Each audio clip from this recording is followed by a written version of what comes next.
So good morning students, good afternoon and good evening whenever you are watching this video. Today we are going to start a new chapter that is light. Okay, so light है क्या basically हम आज उसको जानेंगे. तो light क्या होती है.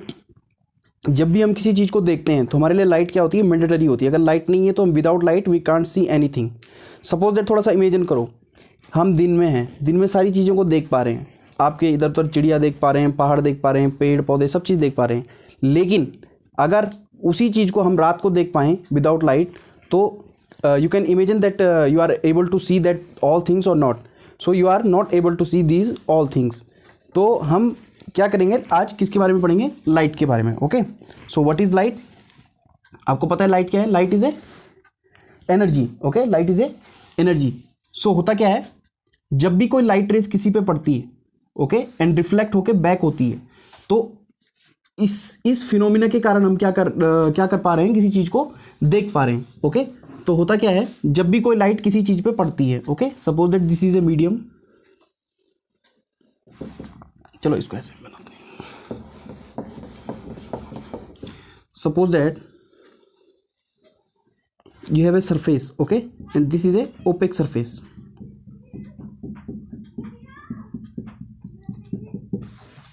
देखो लाइट आपको क्यों दिख पा रही है, क्योंकि क्या हो रहा है, रिफ्लेक्शन. ओके, सपोज दैट कोई मीडियम है और कोई लाइट रेज आई और रिफ्लेक्ट हो गई, so this is reflection. But अगर कोई लाइट रेज आई और इस मीडियम को पार करते हुए दूसरे मीडियम में क्रॉस कर गई तो यहाँ पे हम चीज़ों को नहीं देख पाएंगे, मीन्स इमेज फॉर्म नहीं होगी. Understood. So this is reflection and this is refraction.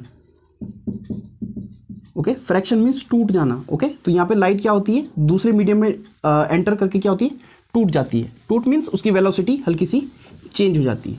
Okay, तो यहाँ पे सपोज दैट आपके पास कोई मीडियम है, तो ये मीडियम है. इस मीडियम को हम कैसे बनाएंगे, तो इस मीडियम में हम क्या करते हैं, सिल्वर की पॉलिश करते हैं. ओके, किसकी पॉलिश करते हैं, सिल्वर की. और कुछ टाइम में हम एल्यूमिनियम की पॉलिश भी करते हैं, अगर सस्ते मस्ते शीशे हों तो इसमें सिल्वर की पॉलिश करते हैं in the presence of glucose. ठीक है, ग्लूकोज भी यूज़ होता है यहाँ पे. तो एक मिरर, एक ग्लास लिया, उसमें हमने सिल्वर का पॉलिश किया. ओके, तो सिल्वर का पॉलिश से हमारे पास जो ये मीडियम है, ये कैसा मीडियम बन गया, ये बन गया हमारे पास ओपेक मीडियम. ये कैसा मीडियम बन गया, ओपेक मीडियम. ओके, तो इस पे हमने एक 90 डिग्री का एंगल खींचा. Okay, this is a 90 degree angle. Suppose that कोई लाइट रेज आई, टक टक टक टक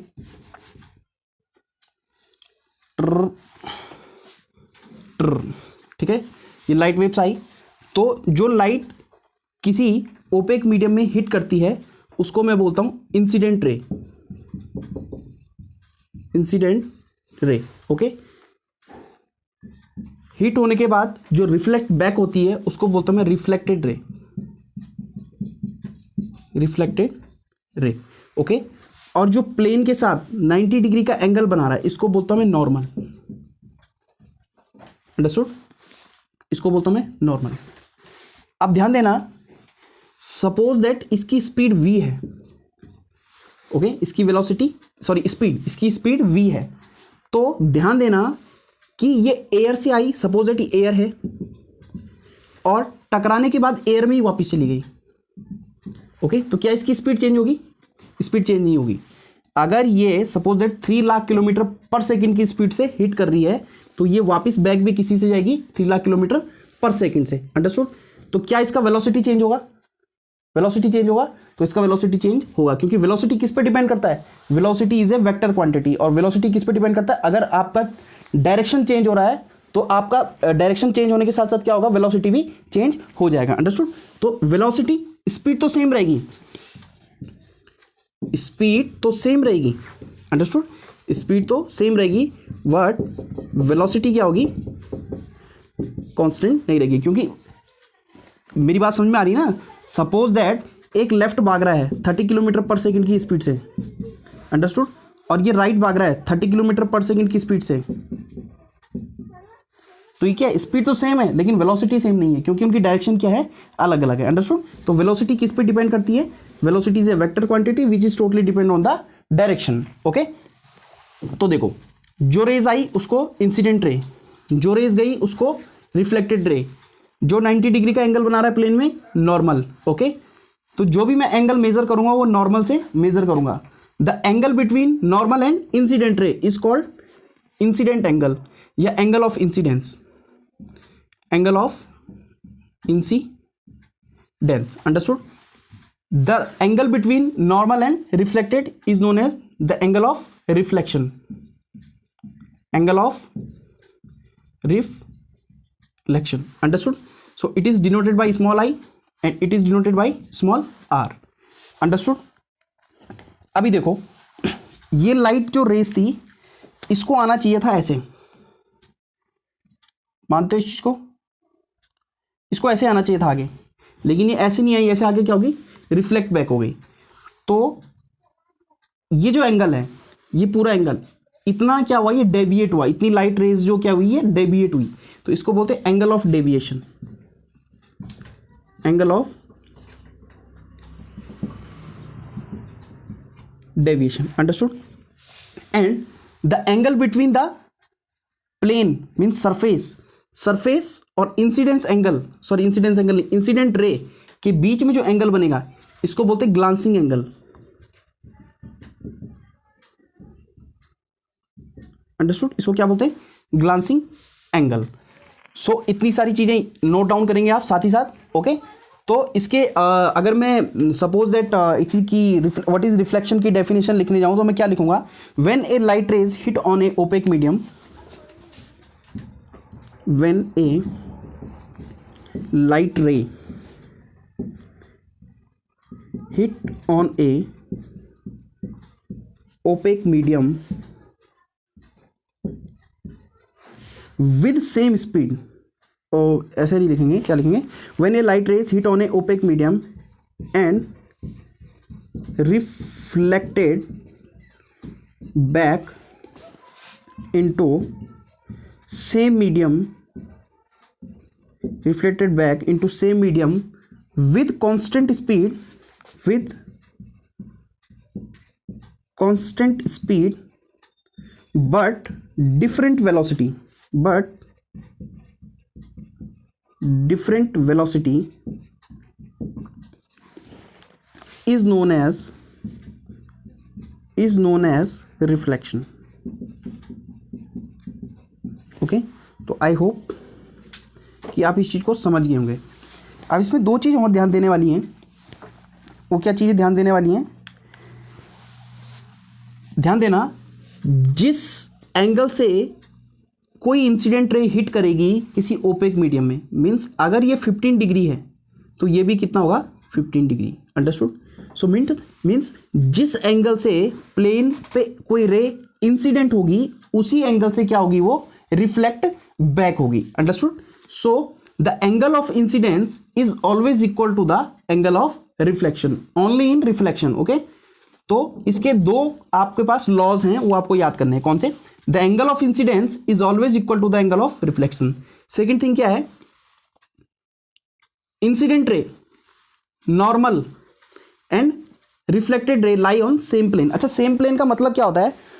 सेम प्लेन का मतलब समझते हो आप? सेम प्लेन का मतलब क्या होता है? सपोज दैट ये आपके पास इंसिडेंट रे, ये आपके पास नॉर्मल है और ये आपके पास रिफ्लेक्टेड रे। ओके, तो ये सेम प्लेन में, मीन्स अगर आप आंखें बंद करोगे और आंखें बंद करके हाथ लगाओगे ऐसे, तो आपको ये एक ही प्लेन पे मिलेंगे। इंसिडेंट भी वही मिलेगा, नॉर्मल भी वही मिलेगा और रिफ्लेक्टेड भी वही मिलेगा। अगर ये ऐसा हो जाए तो ये एक प्लेन में नहीं है। अंडरस्टूड? अगर आप हाथ लगाएंगे तो यहाँ पे नॉर्मल तो दिख ही नहीं रहा। Understood?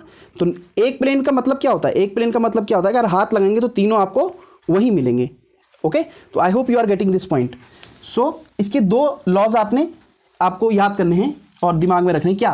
The angle of incidence is always equal to the angle of reflection. Understood? And second, the incident ray, the normal and the reflected ray lie on same plane, और this is known as point of incidence. Okay, ये मैंने बताया नहीं सच से।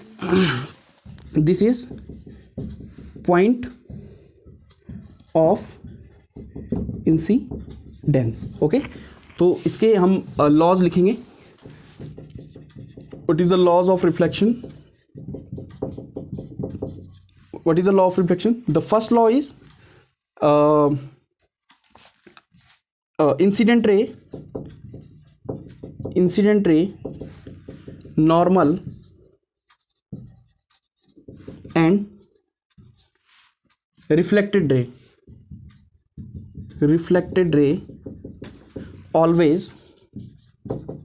always lie on same plane. Understood? Second क्या बोला, the angle of incidence is always equal to the angle of reflection. Okay, the angle of incidence is always equal to the angle of reflection. Understood? The angle of incidence is always equal to the angle of reflection. तो second loss ये, तो ये याद रखना. इसमें अभी मैं और नियम भी बताऊंगा आपको, यही नियम नहीं है और नियम भी हैं. ये तो मेन नियम है जो ही हैं, ठीक है. इसके अलावा भी और नियम है, तो please note it down fast. तो इसमें एक पॉइंट और है बेटे. क्या पॉइंट है? The speed of incident ray. Okay, speed of incident ray and reflected ray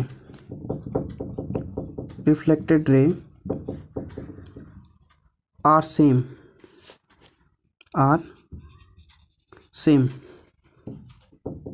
but the velocity is different. Understood? तो इसमें तीन चीज़ें याद रखनी है आपको. फर्स्ट तो लॉज हैं और सेकंड ये पॉइंट भी याद रखना है. अंडरस्टूड? इसमें एक चीज़ और ध्यान रखना बेटे, the angle of incidence and the glancing angle, इन दोनों का जो सम होगा ना, ये हमेशा 90 डिग्री के बराबर होगा. अंडरस्टूड? तो एक चीज़ इसमें और लिखे होगा, कहाँ जगह बची है? यहाँ बची है, यहाँ पे लिखते हैं. Angle I plus angle G is equal to 90 degree. ठीक है, एक चीज़ तो ये लिख लो.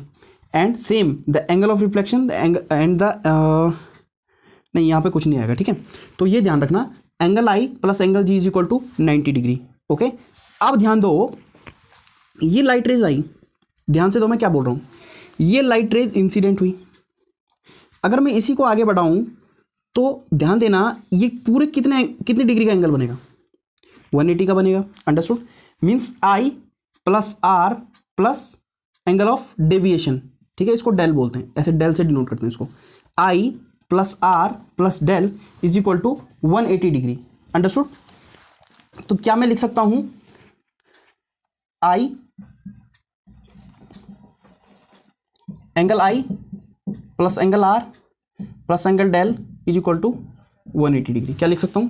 लिख सकता हूं, बिल्कुल लिख सकता हूं. मेरी मर्जी, मेरी नहीं, इसकी फिजिक्स की मर्जी. Okay, angle I angle R plus angle del is equal to 180. देखो, you know very well angle I is equal to angle R. ये हम पहले नियम से ही जान चुके हैं. तो क्या मैं एंगल आर की जगह एंगल आई लिख सकता हूं? So angle I plus del is equal to 180 degree लिख सकता हूं. So angle I plus angle I two angle I plus del is equal to 180 degree. Okay, तो डेल, अगर मैं यहां से डेविएशन का मान निकालूंगा तो कैसे निकालूंगा? Del is equal to 180 minus 2 angle I. एक नियम आपके पास ये आ गया. अंडरस्टूड? सेम यहां पे अभी मैंने क्या रखा? आर की जगह आई रखा. अब क्या मैं आई की जगह आर रख सकता हूं? बिल्कुल रख सकता हूं. ओके, तो इसको मैं यहां पे हटा देता हूं. तो क्या रख सकता हूं? देखो, आपको पता है angle I plus angle R plus del is equal to 180 degree.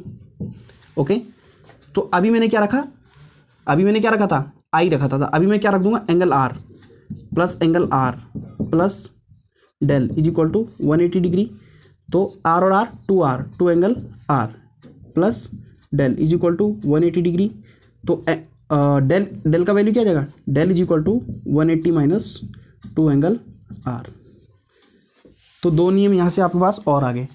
एक तो डेविएशन का मान आप ऐसे निकाल सकते हैं, 180 minus 2 angle of incidence, twice of angle of incidence. या आप ऐसे भी निकाल सकते हैं, angle of deviation is equal to 180 minus twice of angle of reflection. Okay, तो ये दो नियम आपके पास और आगे।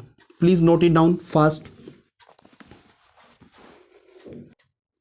सो डियर स्टूडेंट्स, अब इसमें हम क्या करेंगे, एक न्यूमेरिकल लेंगे उठा के, ठीक है।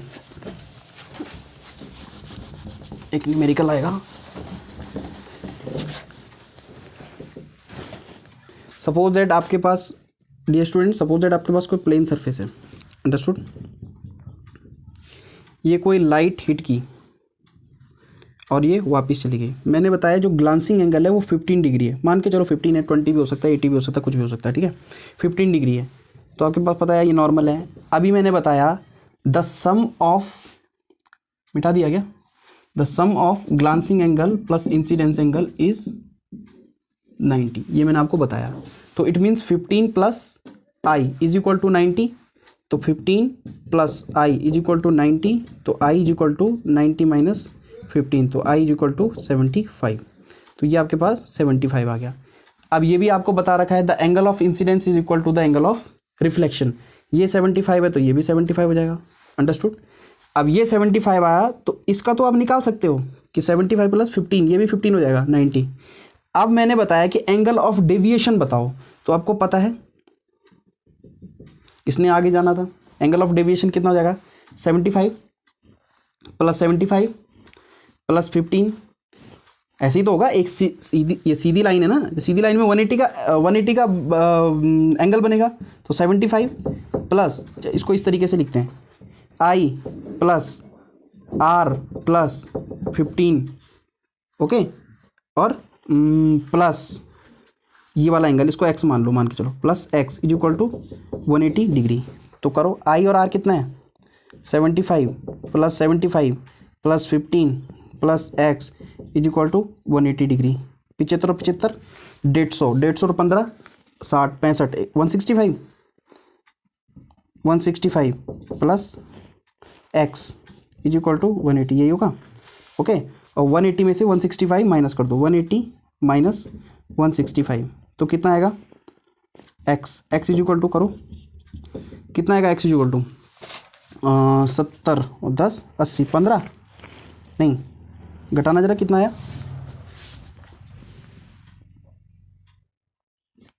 सो X is equal to 15, okay.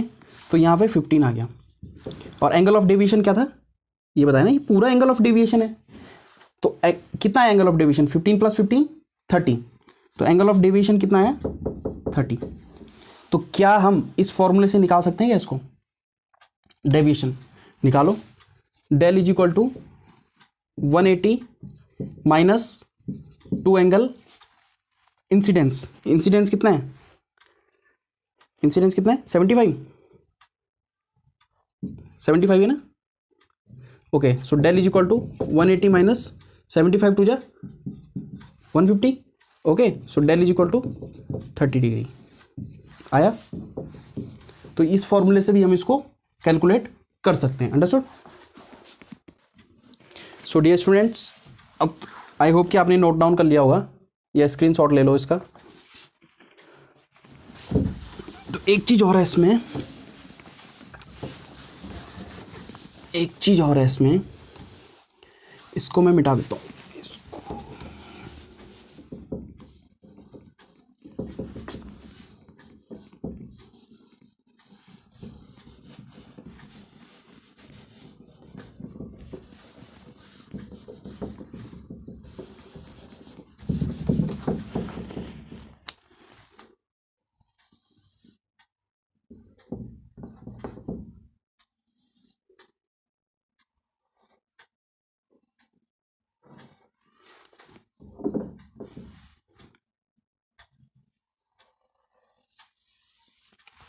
एक लेजर लाइट लो, ठीक है। लेजर लाइट आती है ना आपके पास, एक लेजर लाइट लो और एक लेज़र लाइट को यहाँ रखो सरफेस पे, ओके। यहाँ पे लेज़र लाइट रखो सरफेस पे और लेज़र लाइट मारो ऐसे, ओके। तो जब आप देखोगे लेज़र लाइट यहाँ से मारोगे तो जो लेज़र लाइट की लाइट है वो सीधे ऐसे निकल जाएगी, ओके। ये सीधे ऐसे निकल जाएगी, ओके। तो जब भी आप लेज़र लाइट मारोगे ऐसे, कैसे, प्लेन के पैरेलल रख के, प्लेन के ऊपर रख के या प्लेन के पैरेलल रख के, तो जो लाइट है वो प्लेन के पैरेलल ही निकल जाएगी आगे, अंडरस्टूड। तो ऐसी लाइट कि जिसको हम प्लेन के पैरेलल रखें और वो रेज सीधे ही निकल जाए, तो उसको बोलता हूं मैं grazing incidence. Grazing incidence, okay, grazing incidence. अब लेजर लाइट को नॉर्मल में रखो और नॉर्मल से लेजर लाइट मारो, अंडरस्टूड। आपने नॉर्मल में लेजर लाइट रखी और सीधे बिल्कुल 90 डिग्री पे जो आपके पास मिरर है उसके बिल्कुल 90 आपने क्या किया, लेजर लाइट मारी, अंडरस्टूड। तो आप जब इसके 90 लेजर लाइट मारोगे तो आप क्या देखोगे कि जो लाइट ट्रेस है वो रिटर्न बैक हो गई उसमें, अंडरस्टूड। तो इसको बोलते हैं नॉर्मल इंसिडेंस, अंडरस्टूड। ये हो गया आपका ग्रेजिंग इंसिडेंस और ये हो गया आपके पास नॉर्मल इंसिडेंस। तो ये चीजें नोट करो कि when a light rays hit on normal incidence it reflected back same, okay. तो ये भी कह सकते हो और ये भी कह सकते हो कि जब आप किसी नॉर्मल पे आप कोई लाइट रेज मारते हो तो वो 180 डिग्री का एंगल बना के वापस निकल जाएगी, अंडरस्टूड। और सेकंड क्या है, ग्रेजिंग इंसिडेंस। अगर आप पैरेलल के अलोंग 0 डिग्री का एंगल बनाओगे, देखो ये तो 0 डिग्री एंगल है ना, ये लाइन है और लाइन से आपने लाइन में ऊपर ऐसे रखा है तो 0 है ना, कि इसको बढ़ाओगे तब जाके 45, 60, 90 ऐसे बनेगा। तो अभी आपने 0 ही रखा है, तो अगर एंगल 0 है तो लाइट जो रेज है वो भी पैरेलल निकल के आगे बढ़ जाएगी। तो आपको पता है angle of deviation is equal to 180 minus 2 angle I, understood, आपको ये पता है। अभी मैंने बोला कि आपने जो है सरफेस के अलोंग 0 डिग्री का एंगल बनाया, it means angle of incidence is equal to 0, clear. So deviation is equal to 180 minus 2 angle 0, so 180 minus 0, so angle of deviation is equal to 180, understood. जो लाइन है वो कैसे जाएगी, 180 जाएगी, clear, आई बात में। सेम इसी से आप क्या कर सकते हैं कैलकुलेट, कि अगर मैंने 90 पे, सपोज इट इसको मैंने 90 मान लिया, you know very well angle of deviation is equal to 180 minus 2 angle I. और अभी एंगल आप 90 पे मार रहे हैं ना, अभी क्या बोला, जो लेजर लाइट है बिल्कुल 90 मारनी है, तो यहाँ पे 90 रख देंगे। So del is equal to 180 minus 2 into 90, so del is equal to 180 minus 92 जा 180, understood. So angle is equal to 180 से 180 0, तो जिसमें जाएगा उसी में वापस आएगा, अंडरस्टूड। ये बात समझ में आ गई। तो ध्यान रखना, अगर आप 90 से हिट करते हो तो डेविएशन 0, अगर आप पैरेलल मीन्स 180 हिट करते हो, ये सॉरी 0 अगर आप 0 हिट करते हो, देखो अगर 90 हिट करते हो तो 0 और अगर 0 हिट करते हो तो 180। सो बेटा इसमें 2 पॉइंट नोट कर लेना। आप क्या नोट करोगे इसमें, देखो ध्यान देना, जब आप 90 से हिट कर रहे हो, if angle of incidence is equal to 90, तो डेविएशन कितना हो रहा है आपके पास, 0, अंडरस्टूड। डेविएशन क्या हो रहा है, 0 हो रहा है। जैसे आप भेज रहे हो ना इधर जा रही है ना उधर जा रही है, 0 डेविएशन, वहीं पे वापिस, अंडरस्टूड। और अगर आपके पास angle I is equal to 0, अगर इंसिडेंस एंगल 0 है, अगर आप 0 एंगल पे फेंक रहे हैं, वो एक डिग्री का 2 डिग्री का कोई डिग्री नहीं है, सिर्फ 0 डिग्री पे अगर फेंक रहे हैं, तो आपके पास जो डेविएशन आ जाएगा वो 180 आ जाएगा। तो ये 2 पॉइंट याद कर लेना आप, पहला पॉइंट ये है और दूसरा पॉइंट ये। सो स्टूडेंट ध्यान देना, 9 नहीं है, ठीक है, ये 90 है। सो डियर स्टूडेंट्स, एक क्वेश्चन है आपके लिए,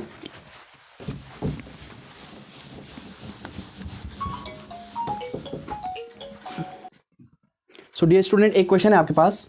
सपोज दैट, वैसे ये क्वेश्चन अभी मैंने पढ़ाया नहीं है, बट फिर भी एक बार थोड़े आपके दिमाग के घोड़े खोलने के लिए,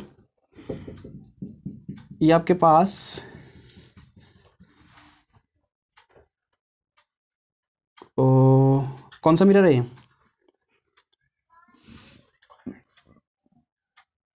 concave, this is a concave mirror, understood. अभी ध्यान दो, ये आपके पास पोल होता है, पता होगा सबको, ये फोकस होता है, ये भी पता होगा सबको। ये सेंटर ऑफ कर्वेचर है। ओके, अगर सेंटर ऑफ कर्वेचर से कोई लाइन इंसिडेंट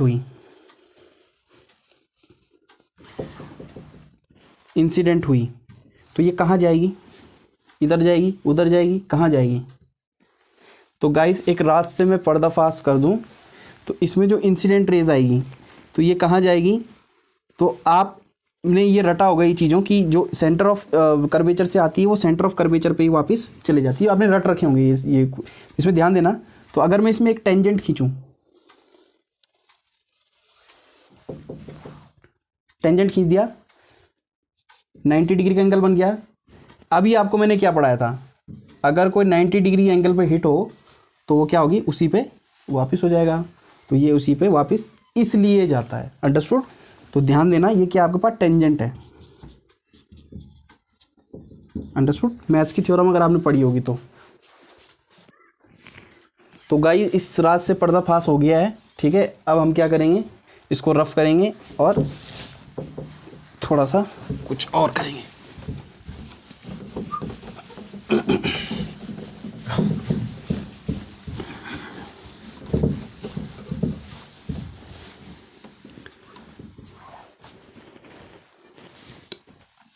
अच्छा ध्यान देना, कुछ लॉज और हैं आपके पास। सपोज दैट आपके पास 2 मिरर हैं।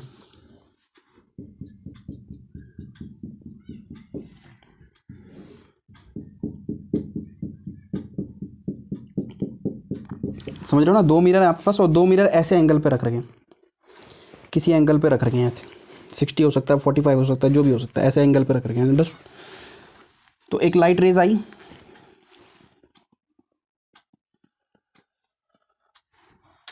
फिर आपने नॉर्मल तो बनाया था, हिट होके कहाँ गई? इधर चली गई, जिससे आई उससे। फिर यहाँ पे क्या होगा? यहाँ पे जैसे ही हिट करेगी तो यहाँ पे भी आपके पास नॉर्मल है। अंडरस्टूड? और फिर ये भी क्या होगी? हिट करके बैक चली जाएगी। ओके, तो इसको मान लो एंगल आई, या रुको 1 मिनट, देखो इसको जाना चाहिए था ऐसे आगे और इसको जाना चाहिए था ऐसे आगे। अंडरस्टूड? तो ये हो गया आपके पास डेविएशन,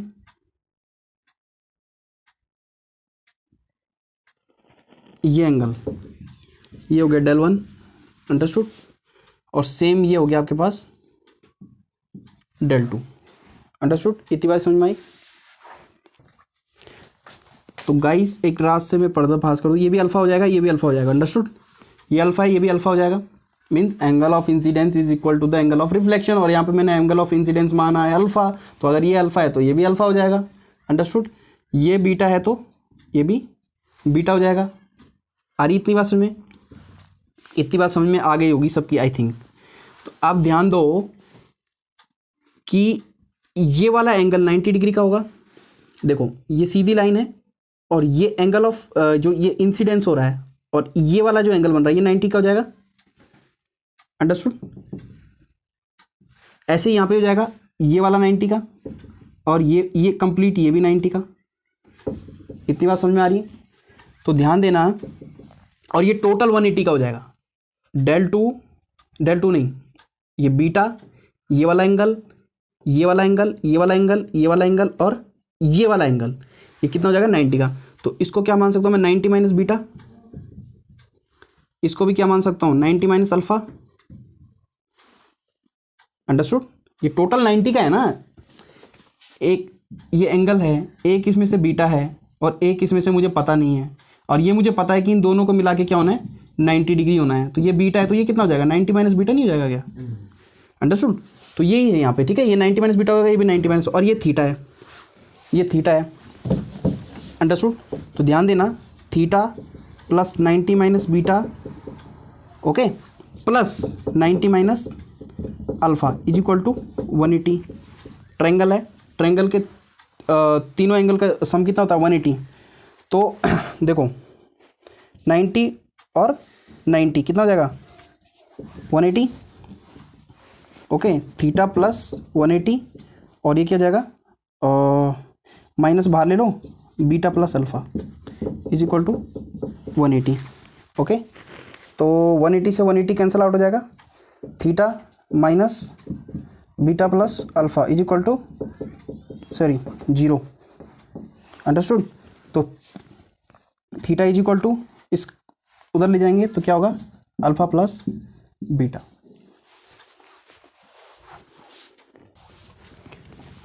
तो डियर स्टूडेंट्स, अब यहाँ पे मुझे टोटल डेविएशन निकालना है, मीन्स del 1 भी निकालना है और del 2 भी निकालना है। तो del 1 आपको पता है एंगल ऑफ डेविएशन कितना था आपके पास, 180 minus 2 angle of incidence, 180 minus 2 angle of incidence, और यहाँ पे एंगल ऑफ इंसिडेंस क्या है, अल्फा। ओके, ऐसे del 2 क्या हो जाएगा, 180 माइनस 2 एंगल बीटा, और टोटल डेविएशन क्या हो जाएगा, del 1 प्लस del 2। थीटा को यहाँ पे लिख देता हूँ, दिख रहा होगा सेल से, theta is equal to alpha plus beta. तो del 1 की वैल्यू रखो, del 2 की वैल्यू रखो, ठीक है। del is equal to del 1 कितना है, 180 minus 2 angle alpha, okay, plus del 2 कितना है, 180 माइनस 2 एंगल बीटा। करो इसको solve, 180 minus 2 angle alpha plus 180 minus 2 angle beta. Okay, so minus 180 minus 2 angle alpha, so 180 और 180 360। ओके, और कितना बचा, माइनस 2 एंगल अल्फा और माइनस 2 एंगल बीटा, ये हो गया। सो 360 माइनस माइनस और 2 बाहर ले लिया, तो अंदर क्या बचा, अल्फ़ा प्लस बीटा। आई बात समझे। तो अल्फ़ा प्लस बीटा कितना है, थीटा। तो deviation is equal to 360 minus 2 theta. अगर मैं इसमें टोटल डेविएशन पूछूं आपको कि टोटल डेविएशन कितना हुआ, तो उससे कोई मतलब ही नहीं है कि कितने एंगल पे वो इंसिडेंस हो रहा है, यहाँ पे कोई मतलब ही नहीं है। अंडरस्टूड, ये बात ध्यान देना, यहाँ पे कोई मतलब ही नहीं आ रहा कि अगर मैं बोलूँगा यहाँ से, मैंने बोला कि 40, मैंने आपको बोला कि मैंने 45 से कोई इंसिडेंस किया और थीटा एंगल पे रखा हुआ है, अब बताओ टोटल डेविएशन कितना होगा। तो यहाँ से मुझे 45 पे इंसिडेंस करूँ, 50 पे इंसिडेंस करूँ, 60 पे इंसिडेंस करूँ, आपने डेविएशन क्या निकालना है, 360 माइनस जितने पे वो रखा होगा। अगर ये 60 पे रखा हुआ है तो कितना हो जाएगा, 62 जा 120, और 360 में से 120 घटाओ तो कितना होगा, 240, शायद 240 होगा ना, 240 डिग्री। तो इस पे डिपेंड नहीं करता, अंडरस्टूड, इस पे डिपेंड नहीं करेगा कि वो एंगल कितने से हिट हो रहा है, डिपेंड किस पे करेगा, वो रखा कितने एंगल पे। अंडरस्टूड, ध्यान देना। अगर मैंने आपको कोई क्वेश्चन पूछ दिया ऐसे, चलो एक क्वेश्चन पूछ दिया मैंने, सपोज कोई ये आपके पास कोई मिरर है, 2 रखे हुए, कोई एंगल, ये जो है ये 35 डिग्री से हिट कर रही है, बताओ डेविएशन कितना होगा, और ये 20 डिग्री पे रख रखा है, बताओ एंगल कितना होगा, डेविएशन, एंगल ऑफ डेविएशन बताओ इससे कितना होगा। तो तुम्हें कोई मतलब ही नहीं है कितने से हिट कर रखा है, इसका कोई रोल ही नहीं है यहाँ पे। आपने बोलना है सीधे कितना, 20 है ना, तो आपने सीधे क्या करना है, 360 माइनस 2 इंटू 20, तो 360 माइनस 40, तो 320। आप बोलेंगे जो एंगल ऑफ डेविएशन होगा 320 होगा। अंडरस्टूड। तो इस चीज़ को ध्यान में रखना, ये थोड़े से ऊपर से गई होगी आपकी बात, लेकिन इस चीज़ को समझना। सो डियर स्टूडेंट, आज के लिए इतना ही, ठीक है। बाइंड अप करते हैं, बहुत ज़्यादा हो जाएगा आपके दिमाग से, इधर से बाहर निकलने लगेगा, तो यहीं पे बाइंड अप करते हैं। ओके, तब तक के लिए बाय बाय, टेक केयर, सबक खैर, शुभ मॉर्निंग, शुभ दिन और शुभ रात्रि, बाय।